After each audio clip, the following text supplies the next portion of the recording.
இந்த அஞ்சப்பர், அரசப்பர் இந்த மாரி செட்டிநாடு ஹோட்டல்ஸ்ல கிடைக்கிற இந்த நண்டு கிரேவி சாப்பிட்டு பார்த்துருக்கீங்களா? பார்க்கறதுக்கே செம்ம டார்க் கலர்ல பயங்கர காரசாரமா இருக்கும். அதுவும் கோல்டு டைம்ல சாப்பிட்டோம்னா, மூக்குலேருந்து, கண்ணுலேருந்து எப்படி தண்ணி வருதுன்னே நமக்கு தெரியாது. அவ்ளோ காரசாரமா டேஸ்டியா இருக்கும். ஃபைனலா செஃப் சொன்ன சீக்ரெட் டிப்ஸோட இந்த பெப்பர் நண்டு மசாலா எப்படி செய்றதுன்னு பார்த்துடலாம். மிக்ஸி ஜார்ல ஒரு முழு பூண்டு, கொஞ்சமா இஞ்சி, கொஞ்சம் கருவேப்பில, 1 ஸ்பூன் அளவுக்கு சீரகம், 1 ஸ்பூன் அளவுக்கு மிளகு, ஒரு 1/2 ஸ்பூன் அளவுக்கு சோம்பு, ஒரே ஒரு பச்சை மிளகாய் சேர்த்துட்டு நல்லா பேஸ்ட்டா அரைச்சு எடுத்துக்கோங்க. தண்ணி ரொம்ப சேர்த்துறாம கொஞ்சம் திக்கான பேஸ்ட்டா அரைச்சு எடுத்துக்கோங்க. கடாயில நல்லெண்ணெய் சேர்த்துட்டு, கொஞ்சமா மிளகு, சீரகம், பட்டை, சோம்பு, கிராம்பு, ஏலக்காய், பிரிஞ்சி இலை, 2 காஞ்ச மிளகா, கொஞ்சமா கருவேப்பிலை சேர்த்துட்டு நல்லா பொரிஞ்சக்கப்புறமா ஒரு 10, 15 சின்ன வெங்காயம், ஒரு சின்ன சைஸ் பெரிய வெங்காயம், ஒரே ஒரு பச்சை மிளகா பொடியா நறுக்கி சேர்த்துட்டு, இந்த எண்ணெயில வந்து கொஞ்சம் வதக்கிக்கலாம். கொஞ்சமா வந்துட்டு உப்பு சேர்த்துக்கலாம் இந்த வெங்காயம் வதங்குறதுக்காக.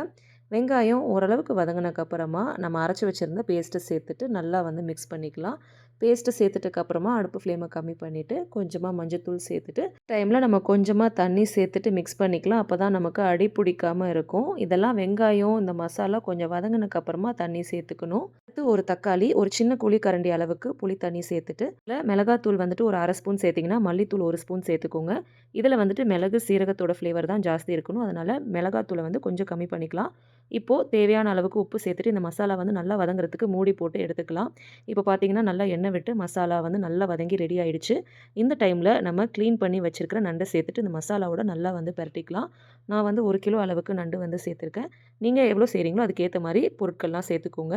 இப்போ மூடி போட்டு அப்படியே ஒரு 10 நிமிஷத்துக்கு மீடியம் ஃப்ளேம்ல வச்சு விட்டு எடுத்துடலாம். இப்போ பார்த்தீங்கன்னா, நண்டுலேருந்தே கொஞ்சம் நல்லா தண்ணி விடும். ஸோ நம்ம தண்ணி எக்ஸ்ட்ரா ஆட் பண்ணணும்னு அவசியம் இல்ல. உங்களுக்கு இன்னும் நல்லா கிரேவியா வேணும்னா, கொஞ்சம் தண்ணி ஆட் பண்ணிக்கலாம். இல்லாட்டி தேங்காய் கூட கொஞ்சம் அரைச்சு சேர்த்துக்கலாம். இப்போ லாஸ்ட்டா வந்துட்டு பெப்பர் பவுடர் தேவையான அளவுக்கு சேர்த்துட்டு, கொஞ்சமா கொத்தமல்லி தூவி விட்டு நல்லா பெரட்டி விட்டுக்கலாம்.